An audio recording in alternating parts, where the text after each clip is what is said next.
Celebration करायचंय. टाळ्यांच्या गजरामध्ये आपण ताईंचं स्वागत करूया.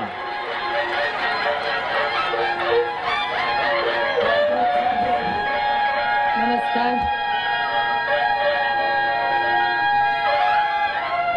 वाजू द्या जोरात. चांगलंय.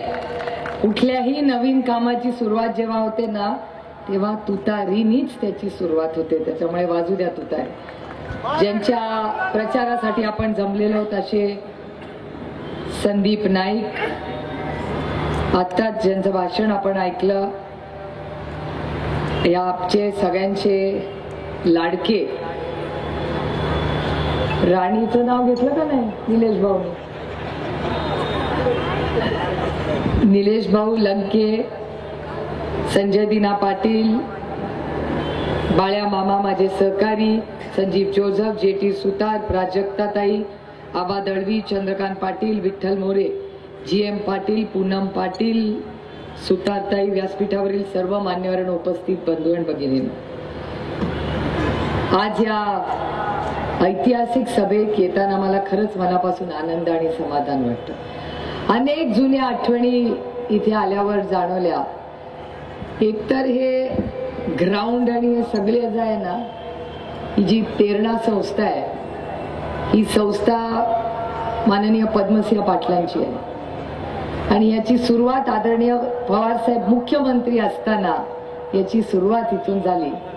25 वर्षात बऱ्याच गोष्टी पुलाखालून बरंच पाणी गेलं, पण पद्मसिंह पाटलांचं आणि आदरणीय पवारसाहेबांचं नातं आजही प्रेमाचं, विश्वासाचं आहे. मला मनापासून आनंद आहे की अनेक वर्षांनी का होईना इथे यायची संधी मिळाली. अनेक जुन्या आठवणी, कारण का गेल्या 5-1 वर्षात काळ बदललेला आहे, पण आदरणीय पवारसाहेबांच्या अनेक वर्षाच्या संघर्षात पद्मसिंह पाटील हे साहेबांबरोबर उभे राहिले. हे त्यांचं कुटुंब विसरलं असेल तरी मी आयुष्यात विसरणार नाही, कारण का माझ्या संस्कारामध्ये माझ्या आईने मला नेहमी सांगितलंय की आपल्या आयुष्यात एवढं जरी कोणीतरी आपल्यासाठी केलं असेल ना, ते आयुष्यभरात ते लक्षात ठेवायचं. ते कसे वागतात हे मी नाही कंट्रोल करू शकत, पण मी कशी वागते हे मी कंट्रोल करू शकते. त्याच्यामुळे जरी आज ते एका वेगळ्या विचाराच्या पक्षात काम करत असले तरी जुने रुडानं बंद आहेत. आणि आपल्या संस्कृतीमध्ये आणि साधारण महिला इथे त्यांना माहिती आहे की नातं तोडायला ताकद लागत नाही, नाती जोडून ठेवायला ताकद लागते, जी ह्या सुप्रिया सुळेमध्ये आहे. आणि जेव्हा संदीप आले, त्यांची चर्चा झाली, मला मनापासून आनंद वाटला. कारण नाईक कुटुंबांचे आणि आमचे 4 दशकाचे प्रेमाचे संबंध राहिले. यांचे बंधू संजीव नाईक आणि मी, आम्ही 5 वर्ष सलग संसदेमध्ये एकत्र काम केलेलं आहे. आणि मला अजूनही तो दिवस आठवते. मी इथे बसल्या बसल्या विचार करत होते, बाळ्या मामा तुम्ही आता निवडून आलाय ते नवीन बिल्डिंग मध्ये आहे. जेव्हा संजीव नाईक आणि मी निवडून आलो तेव्हा आम्ही जुन्या बिल्डिंग मध्ये, जी ओरिजिनल पार्लमेंटची बिल्डिंग आहे, त्याच्यात आम्ही सगळे बसायचो. ते मी, आम्ही समीर भुजबळ होते तेव्हा UPAचं सरकार होतं. आदरणीय पवारसाहेब या देशाचे कृषी मंत्री होते आणि पहिल्या रो मध्ये मनमोहन सिंग साहेब, प्रणब मुखर्जी, सोनियाजी, पवारसाहेब, चिदंबरम साहेब असे पहिल्या रोला बसायचे. आम्ही सगळे त्या मधल्या ब्लॉक मध्ये 2ऱ्या, 3ऱ्या, 4थ्या रोला आम्ही सगळे ज्युनियर लोक तिथे बसायचो. आणि संदीप, तुम्हाला ही गोष्ट कदाचित माहिती नसेल, पण या तुमच्या कुटुंबांचे एक उपकार माझ्यावर आहेत, हे मी आयुष्यात कधी विसरणार नाही. तेलंगणाचं सरकार करायचं का नाही याची चर्चा होत होती. आंध्र प्रदेश विभागायचा आणि एक राज्य आंध्र प्रदेश होईल आणि एक तेलंगणा होईल अशी मोठी चर्चा चालली होती. आणि काही खासदार म्हणत होते नाही, आंध्र प्रदेश एकत्रच राहिलं पाहिजे. आणि काही खासदार म्हणत होते नाही, त्याचं विभाजन झालं पाहिजे. असं मोठं युद्ध आणि चर्चा चालली होती. आणि एक खासदार होते, त्यांनी एक स्प्रे आणला आणि तो स्प्रे इतका त्यांनी त्या AC हॉलमध्ये टाकला की सगळ्यांना एकदम खोकला यायला लागला, कुणाचे डोळे चुरचुरायला लागले. आणि एक्झिट मागच्या बाजूला, त्याच्यामुळे मागचे खासदार सगळे पटापटा बाहेर निघून गेले. राहिले सगळे पहिल्या रो मध्ये.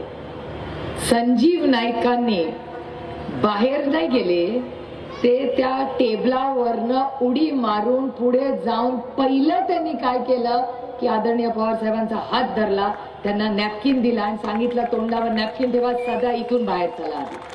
मी हे कधी दृश्य, आजही मी इथे बसल्या बसल्या ते दृश्य माझ्या डोळ्यासमोर आलं. आणि संजीव मला म्हणला तुम्ही ताई इथेच थांबा, मी जातो आणि मी साहेबांना तिथून व्यवस्थित बाहेर काढतो. तो दिवस आणि आजचा दिवस मी कधीही संजीव आणि त्यांच्या कुटुंबाने केलेल्या त्या दिवशीचा माझ्यावरचा उपकार म्हणणार नाही, उपकार म्हणलं की जरा अंतर येतं. जे प्रेम एक भाऊ म्हणून दाखवलं हे मी आयुष्यात कधीच विसरणार नाही. त्यांनी सगळ्यांनाच, म्हणजे एकट्या पवार साहेबांना, त्यांना झालं घाईघाईनी सगळ्यांना बाजूला केलं. त्यानंतर सोनियाजी त्यांच्याच बरोबर, चिदंबरम साहेब, सगळ्यांना पट पट पट सगळ्यांना संजीवनी पुढाकार घेऊन तिथून बाहेर आले. त्यानंतर मग तिथे सगळी सफाई झाली. तो एक व्हाईट स्प्रे होता. जर आम्ही सगळे तिथे थोडा वेळ जास्त आत थांबलो असतो तर काय झालं असतं मला माहिती नाही. पण संजीव नाईकांनी हे कुटुंबाचे संस्कार आणि त्याच्यामुळे संदीप असेल, संजीव असेल, हे सगळे आपल्या कुटुंबातलीच मुलं आहेत. आणि त्याच्यामुळे जेव्हा जयंतरावांनी निर्णय घेतला, आदरणीय पवार साहेबांनी निर्णय घेतला, त्याच्यामुळे पक्षात इच्छुक होते, नाही मी म्हणणार नाही. पण मी संदीप तुमच्या बरोबर जे जे इच्छुक होते आणि तुमच्यासाठी ज्यांनी त्यांचा फॉर्म मागे घेतला, मी तुम्हाला संदीप शब्द देते की प्रत्येक जण ज्याच्यासाठी नंतर तुम्ही जाऊन त्यांचे आभार मानले, ज्यांनी त्याग केला त्या प्रत्येकाचा मान सन्मान ही सुप्रिया सुळे पक्षामध्ये आयुष्यभर करेल, हेही मला तुम्हाला या निमित्ताने सांगायचं. काही एक दोन जरा निघाले, त्यांना विनंती केली की असं करू नका, पक्षात तुम्हाला आणखीन चांगली जबाबदारी देऊ, सत्ता आल्यानंतर तुम्हाला मोठं पद देऊ. हट्टालाच पेटले. आणि अशा वेळेस आगीत तेल टाकणारे कमी कलाकार नसतात आजूबाजूला. मी स्वतः त्यांच्याशी बोलले आणि म्हणलं असं करू नका, संदीप आपल्याच घरातला मुलगा आहे, त्याला संधी देऊया. मग ते मला म्हणले मी उद्या फोन करतो. म्हटलं बरं उद्या फोन करा. मला अजून आठवतं मी कोल्हापूरला होते तेव्हा. दुसऱ्या दिवशी त्यांचा फोन आला की मी फार पुढे गेलोय. म्हटलं कसं पुढे गेला तुम्ही? हरकत नाही ना, कोणी फार पुढे जात नाही हो. एखाद्या संघटनेसाठी त्याग देण्यातच मोठेपणा असतो. संघटनेला त्या विचाराला चॅलेंज करण्यात काय मोठं. आणि मी विनंती केली त्यांना. जयंतरावांचा मला फोन आला की अहो साहेबांच्या एक नाही दोन कार्यक्रमांना साहेब स्वतः त्यांच्या कार्यक्रमांना आले होते. भावनाताई आहेत का स्टेजवर? भावनाताई गेल्या का पुढच्या सभेला?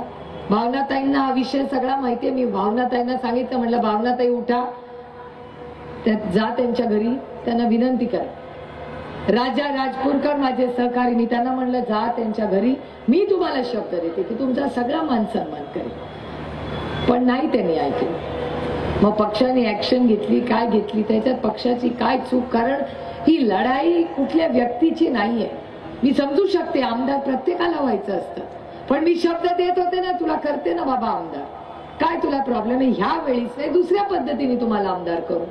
पण नाही, त्यांना हट्टालाच पेटल्यावर काय करणार. त्याच्यामुळे ठीक आहे, आता ते हट्टाला पेटले. संदीप तुम्ही काही काळजी करू नका, कारण का राष्ट्रवादी काँग्रेस आणि महाविकास आघाडीचा प्रत्येक कार्यकर्ता हा तुमच्या मागे आणि आदरणीय पवार साहेब, उद्धवजी आणि सोनियाजींच्या मागे, त्या विचाराला मागे खंबीरपणे उभा राहील. त्याच्यामुळे त्याची काही चिंता नाही. कारण का मला वाईट वाटत होतं की मी एवढा तुम्हाला विनंती करते, मी तुमच्यासाठी काय हवं काय नको हे सगळं शब्द द्यायला तयार होते, तरी तुम्ही हट्टालाच पेटल्यावर आता काय करणार. आणि वैचारिक प्रगल्भता, वयाची जबाबदारी, पक्ष पहिला जर तुम्ही म्हणत असला तर आपल्या कृतीमधून ते झालं पाहिजे ना. नुसतं वय वाढून काय उपयोग. आता माझी पण जवानी गोदरेजचीच आहे ना. किती माझी इच्छा असली तरी मी नाही ना संदीपच्या वयाची. माझी फार इच्छा. आमचा नलेश काय गोदरेज नाही वाटतं, गेला वाटतं पुढच्या सभेला आहे, ते काय गोदरेज नाही दिसत, लावत नाही. आता राणीला सांगायला लागेल आमदार झाल्यावर की जरा आमच्या भावाला जवान ठेवा. बाळा मामा एकदम व्यवस्थित, काय प्रॉब्लेम नाही. पण ही गोष्ट खरी आहे की आज जेव्हा आम्ही हा विचार करतो की कशासाठी ही लढाई चाललेली आहे. मगाशी एक क्लिप तुम्ही मला दाखवली. मला संदीप आश्चर्य वाटलं ती क्लिप बघून, कारण का त्यांना मीही अनेक वर्ष ओळखले. माझ्या आत्या, माई आत्या आणि त्यांचे फार ऋण अनुबंध. पण एक महिला जेव्हा या भाषेत बोलते ना, नाही पटत हो मनाला. आम्ही पुरुषांच्या बरोबरीने काम करणाऱ्या महिला आहोत. आम्हाला 51 नको, पण आम्ही 49 पण घेणार नाही. पण शेवटी जेव्हा लोक म्हणतात ना रामकृष्ण हरी किंवा जय श्रीराम, तेव्हा प्रभू श्रीरामाचं नाव घेता आम्हाला एक विषय नेहमी आठवतो की नुसते ते जय श्रीराम नाहीयेत, ते मर्यादा पुरुषोत्तम राम आहे, म्हणून आपण त्यांच्याकडे अभिमान आहे. आणि ती मर्यादा जर आम्हीच नाही पाळली तर कसं होणार? 10 वर्ष ज्यांचा उल्लेख तुम्ही केला त्या व्हिडिओ मध्ये आला, काय ती भाषा. आणि मी तुम्हाला सांगू, हा संगतीचा प्रॉब्लेम असतो. आपल्याकडे होत्या ना तेव्हा अशा नाही वागायच्या. हा संगतचा प्रॉब्लेम आहे. आणि त्याची तुम्हाला बरीच उदाहरणं मी देऊ शकते.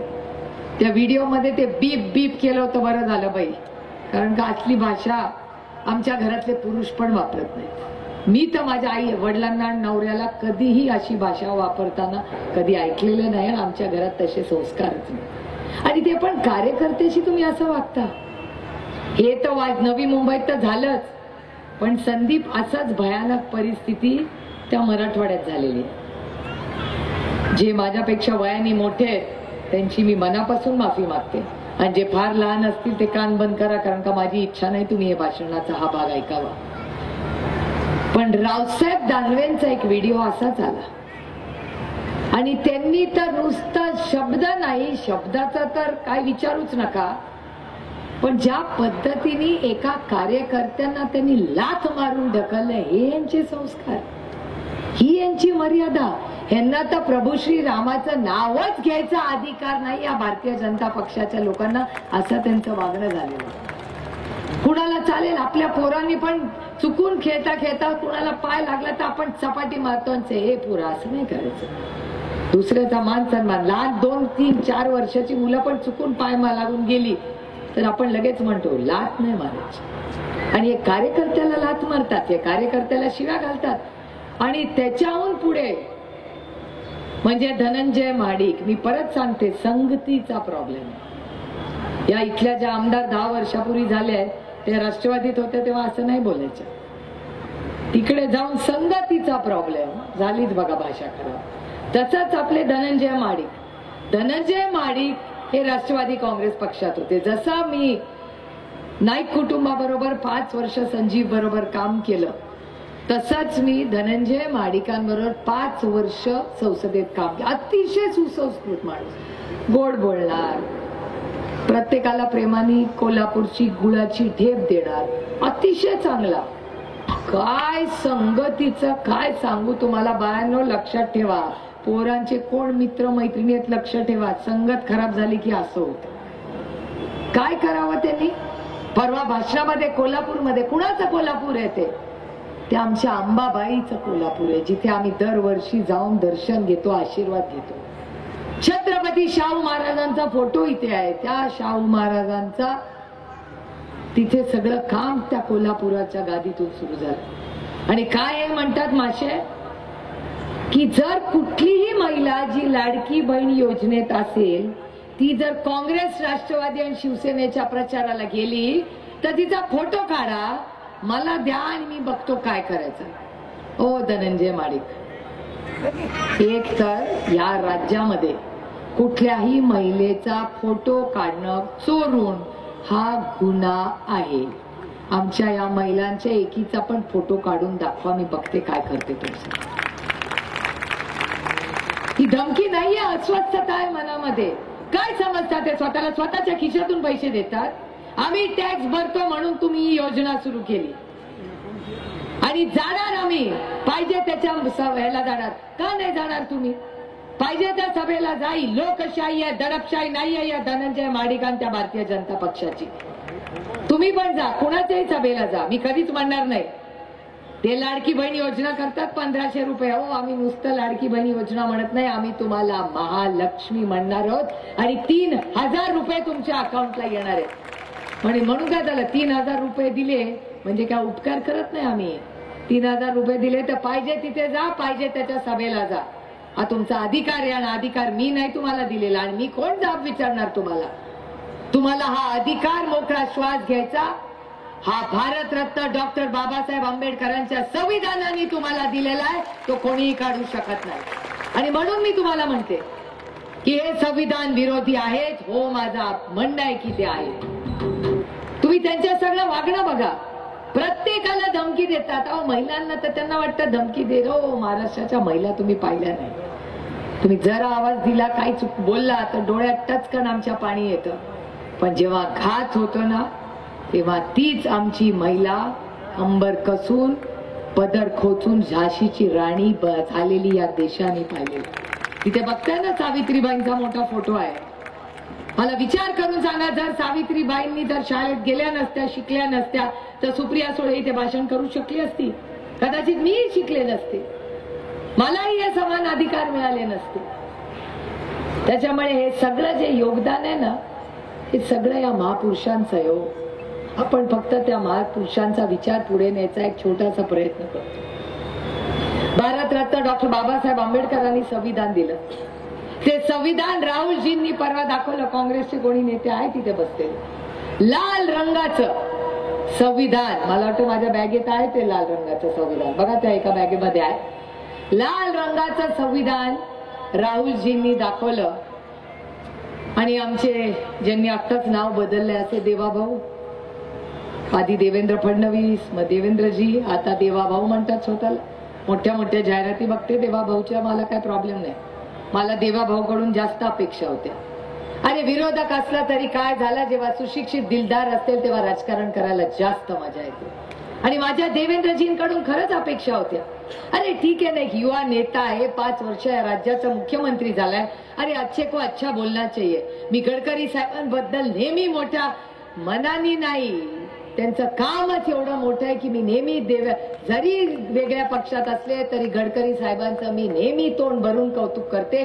अच्छे को अच्छा बोलना ही चाहिए. आणि गडकरी साहेब आहेत चांगलं, ते कधी जातीपातीचं आणि राजकारण तोडफोडाचं करत नाही. ते नेहमी ते म्हणतात की तुम्ही कुठल्याही पक्षाचा असेल तर महाराष्ट्र भारत माझा आहे, मी तुमच्या सेवेसाठी हजर आहे, सांगा कुठला रस्ता करून पाहिजे. म्हणून आम्ही त्यांचं कौतुक करतो. तसंच माझी अपेक्षा होती की देवाभाऊ काहीतरी चांगलं करतील या राज्यात. अरे, मुख्यमंत्री होते 5 वर्ष, आम्ही कौतुक केलं त्यांचं. एक युवा मुख्यमंत्री महाराष्ट्रात काहीतरी करू पाहतो, अच्छी बात आहे.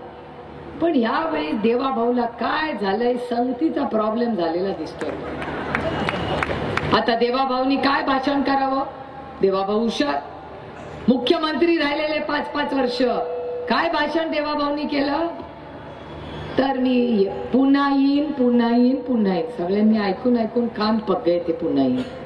पण महाराष्ट्राच्या जनतेने ठरवलं होतं पुन्हा येईन. मी नाही ठरवत मी येणार का नाही पुन्हा, ही मायबाप जनता ठरवते की आम्ही पुन्हा येणार का. ही तुमची ताकद आहे जी या संविधानाने आणि भारतरत्न डॉक्टर बाबासाहेब आंबेडकरांनी आपल्याला दिली. विजय असो. आता मला सांग राजा, तुझं नाव काय? तुझं नाव काय? तुझं नाव काय?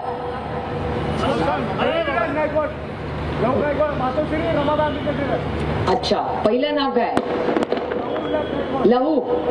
आता लहू भाऊला मला सांग, लहू भाऊ, हे लाल संविधान मी आता धरलेलं आहे, हा गुन्हा आहे का?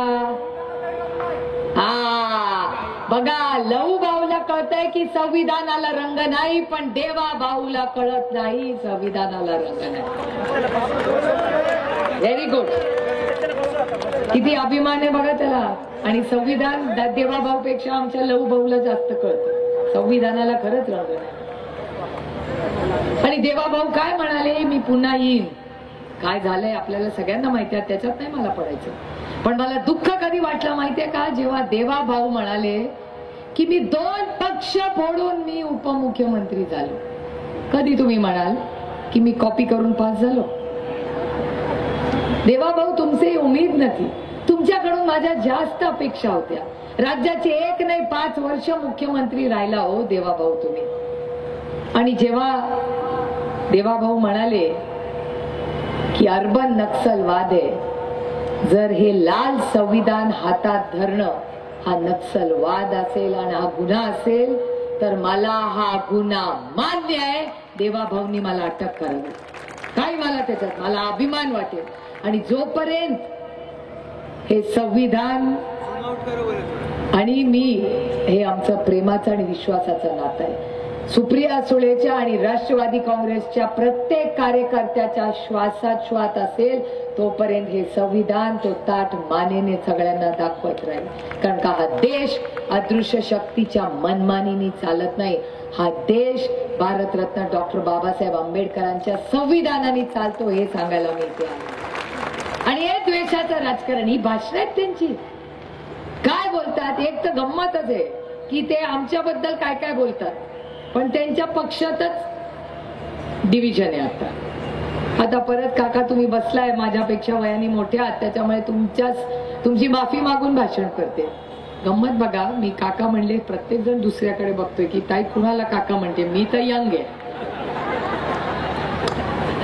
पण मला खरंच वाईट वाटलं की महाराष्ट्राचं राजकारणाची पातळी काय घातली. मी माफी मागते हे बोलताना, कारण का माझ्यात हिंमतच नाही. भाषण माझं बघितलं तर माझी आई घरी झाल्यावर रागवेल की हे मी तुझ्यावर संस्कार केले भाषण करायला. हे भाषण माझं नाही, पण खरं बोललं पाहिजे. आणि कोणीतरी याला वाचा फोडलीच पाहिजे की महाराष्ट्रामध्ये जो छत्रपतींचा महाराष्ट्र आहे, शाहू फुले आंबेडकरांच्या महाराष्ट्रामध्ये बटेंगे कटेंगे ही गलिच्छ भाषा चालणार नाही. ही भाषा आम्ही हाणून पाडणार, हेही मला तुम्हाला या कार्यक्रमाच्या निमित्ताने प्रचारासाठी नाही चालणार ही गलिच्छ भाषा. आणि देवाभाऊकडून दुसरा कोणी बोलला असतं तर मला काय वाटलं नसतं, पण देवाभाऊ तुमचे येऊ मिळतात. किती उदाहरणं तुम्हाला सांगू देवाभाऊची. देवाभाऊंनी कटेंगे बटेंगे भाषा सुरू केली. देवाभाऊंनी संविधान हातात धरलं तर गुन्हा आमचा. देवाभाऊंनी जेव्हा आपला धनंजय महाडिक महिलांना धमकी दिले, काही बोलले नाही. अहो, ज्या भागातून आमचे सहकारी बाया मामा येतात तिथे बदलापूरला जेव्हा घटना झाली, मला खरं सांगावं, बदलापूरला जेव्हा घटना झाली तेव्हा तिथे पहिला माणूस जो पोचला त्याचं नाव बाया मामा, दुसरं कोणीही पोचलं नाही तिथे. बाया मामांनी आम्हाला फोन करून सांगितलं गोष्ट झाली, काळजी करू नका, मी आहे इकडे, बघतोय न्याय देणार. देवाभाऊ किती वेळा गेले बदलापूरला? एकदाही गेले नाही बदलापूरला. आणि पोस्टर लावले आणि हातात बंदूक करून बदलापूर बंदूक. तुम्हाला चालेल? या राज्याचा गृहमंत्री बंदूक लावून फोटो करते, असा गृहमंत्री पाहिजे का? आज इथे उपस्थित सगळे जे पोलीस आहेत ना, त्यांची पारदर्शकपणे भरती करणारा आर पाटलांसारखा तुम्हाला गृहमंत्री पाहिजे. हा निर्णय आपल्याला घ्यायचा. तिथे ताई बसले का? महिला आहे काय? कुठल्या वर्षी नोकरी मिळाली? भरती कुठल्या वर्षाची? 2008. आराराबाच होता बघा. हे फिक्सिंग नाही आहे, मला माहिती नव्हतं. मी बिंदासपणे हा प्रश्न सोडवते, कारण का मला माहिती आहे आमच्या सगळ्या या भगिनी हा पण हसतोय तेव्हाच दिसतोय. जेव्हा मी आबाचं नाव घेते ना आणि तो पोलीस झटकन माझ्याकडे वळून पाहतो आणि हसतो, तेव्हा माझ्या लक्षात येतंय की हे सब आर पाटील की देण आहे. मला अभिमान आहे तुमच्या सगळ्यांचा. ही कुणीची मुलं आहेत? ही आपल्या शेतकऱ्यांची मुलं आहेत. या शेतकऱ्यांच्या मुलांसाठी सगळ्यात मोठी या राज्यातली पारदर्शक जर पोलीस भरती कोणी केली असेल तर ते माझे ज्येष्ठ बंधू कैलासवासी आर पाटलांनी केली, याचा मला सार्थ अभिमान आहे. आणि शब्द मी तुम्हाला देते की या राज्यामध्ये महाविकास आघाडीचं सरकार आल्यावर सगळ्यात मोठी पारदर्शक पोलीस भरती आम्ही करू आणि अशासारखे कर्तृत्ववान पोलीस आम्ही आणू. आज पोलिसांचा प्रॉब्लेम नाहीये, बाळ्या मामांना पाठ माहितीये. प्रॉब्लेम पोलिसांचा नाहीये, पोलीस सगळे महाराष्ट्रातले चांगले आहेत. मला अभिमान आहे या वर्दीचा आणि या सगळ्या पोलिसांचा. प्रॉब्लेम त्यांच्या मंत्र्याचा आहे. देवाभाऊ जेव्हा बोलत नाही चुकीची घटना झाल्यावर, जेव्हा देवाभाऊ बंदूक घेऊन फोटो काढतो, काय वाटत असेल या पोलिसांना? अरे त्यांना आबाची सवय. मला एक शब्द तुमच्याकडून पाहिजे संदीप. तुम्ही आमदार तर होणारच आहात, याच्यात माझ्या मनात तीळ मात्र शंका नाहीये. पण मला एक शब्द तुमच्याकडून एक भाऊ म्हणून पाहिजे की तुम्ही मला शब्द द्या की जी घटना बदलापूरला झाली ती तुमच्या विधानसभे मतदारसंघात कधीही होणार नाही. हा शब्द मला तुमच्याकडून हवा. तुम्ही निवडून झाल्यावर प्रत्येक महिला किंवा पुरुष किंवा आमचा युवक जो कुठल्याही कामासाठी किती वाजताही बाहेर पडला तरी त्याच्या आईला कधीही काळजी वाटता कामा नाही की आपलं पोरग बाहेर गेलंय, अंधार झाला, घरी येईल का नाही, वेळेवर येईल का नाही. ही सगळी जबाबदारी तुम्हाला घ्यायला लागणार आहे. मी तुमचं भाषण ऐकत होते, अतिशय उत्तम भाषण तुम्ही केलं. या भागातले सगळे प्रश्न तुम्ही सविस्तर पाण्यापासून सगळे मांडले आणि एक आदर्श आमदार म्हणून मी तुमच्याकडून फार अपेक्षा ठेवली. आणि तुमच्यासाठी प्रचाराला येताना जेव्हा आपला कॅन्डिडेट सिक्का 1 नंबरचा असतो ना, तेव्हा प्रचारालयाला काय वाटत नाही, कारण का मला माहितीये की तुम्ही उत्तम कामच करा. तुमचा एक विचारांचा वारसा आहे आणि पूर्णपणे या भागाचा सर्वांगीण विकास करण्यासाठी रोटी, कपडा और मकान, गटर, मीटर आणि सुरक्षितता हा सगळा शहरी भाग आहे. त्याच्यात तुम्ही जातीने लक्ष घालून हा भाग आणखीन सुरक्षित कसा येईल, आणखीन चांगला कसा होईल याच्यासाठी प्रयत्न कराल. आणखीन 2 छोट्या मागण्या आहेत माझ्या, पण त्या संदीप एकट्याकडे नाही, सगळ्यांकडेच आहेत, आमच्या सरकारकडे, ज्याच्याबद्दल उद्धवजी परवा बोललेले. उद्धव ठाकरेंनी या राज्याला महाविकास आघाडीच्या वतीने एक शब्द दिलाय की आज सगळ्यांना सगळ्यात जास्त काय प्रॉब्लेम आहे तर तो महागाई आणि बेरोजगारीचा. सगळ्यात महागाईनी कंटाळून गेलोय त्या महागाई. दिवाळी आली कधी गेली कधी कळलंच नाही. मार्केटमध्ये गेलो पण लेबल बघितलं, इतका महाग होतं की तसेच परत आलो. एवढे मोठे मोठे लाडू आमच्या घरी असायचे, आता ते बोराच्या साईजचे लाडू झाले. खरंच आहे. माझ्या नंडेकडे नाही शेव हे सांगून माझं भाषण संपवते. माझ्याकडे आमच्या सासूनीची पद्धत आहे की मोठे मोठे स्टीलचे डबे घेऊन फराळ घेऊन जायचं दिवाळीच्या आदल्या दिवशी माझ्या नंडेच्या घरी. बरोबर माणूस लागायचे एवढे मोठे मोठे स्टीलचे डबे घेऊन जायचं, चकली, शेव, लाडू, काय काय करंजी वगैरे. यावेळेस बरोबर जाताना माणूसच लागला नाही. शेवटी ती नणंद आहे. मी गेले छोटे छोटे डबे घेऊन. माझी नणंद म्हणली एकटीच आलीस? मला वाटलं सदानंद बद्दल विचारते. म्हणलं मी एकटीच आली, सदानंद 1 तासाने येणार. ती म्हणली नाही बरोबर माणूस नाही आला. म्हटलं नाही एवढंच आहे. मला म्हणले डब्बे जरा. म्हटलं काय करू, बहुत हो गई महंगाई की मार, काय करू असंच झालंय. म्हणली हो बाई खरंच महाग झाले. उघडला डब्बा आणि म्हणलं अगो बाई बोरं आणली आहेत का लाडू. काय करू, बेसनाचा भावच एवढा मोठा आहे, तेल तर किती 2200 रुपये झाले. म्हटलं आणि मी बाकीच्यांसारखी लाडकी बहीण नाही ना, मला नाही ना मिळाले 1500 रुपये. कारण का या देशामध्ये सगळ्यात लाडकी बहीण ही सुप्रियाच आहे, पण ती लोकसभेच्या आधी नाही, लोकसभेनंतर. लोकसभेला लाडकी नव्हती, लोकसभेच्या नंतर महाराष्ट्राच्या मायबाप जनतेने असा दणका दिला ना त्या सरकारला की लाडकी बहीण योजनाच काढून टाकली या सरकारने. करेक्ट, क्या दाद दे रहे. पण या सगळ्या महागाई, बेरोजगारी आणि भ्रष्टाचाराच्या विरोधात आपल्याला लढायचे. आणि मी तुम्हाला शब्द देते की याही नवी मुंबईच्या भागात आदरणीय पवारसाहेब मुख्यमंत्री असल्यापासून अनेक मुख्यमंत्र्यांनी इथे हाताला काम मिळालं. याच्यासाठी सगळ्या टीम वर्क. मी आधी कधीच म्हणणार नाही की आम्ही केलं. आम्ही नाही केलं, आपण सगळ्यांनी मिळून केलं. पण जसा शब्द उद्धवजींनी दिला की तुमच्या सगळ्या ज्या मूलभूत गोष्टी आहेत, तेल असेल, मीठ असेल, साखर असेल, तांदूळ असेल, या सगळ्या आम्ही सत्तेत आल्यानंतर पुरे 5 वर्ष या प्रत्येक वस्तूची किंमत ही स्थिर राहील हा शब्द उद्धवजींनी महाविकास आघाडीच्या वतीने तुम्हाला दिला.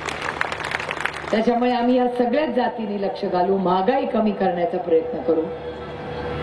आम्ही बेरोजगारीच्यासाठी अनेक वर्ष काम केलंय, त्याच्यात करू.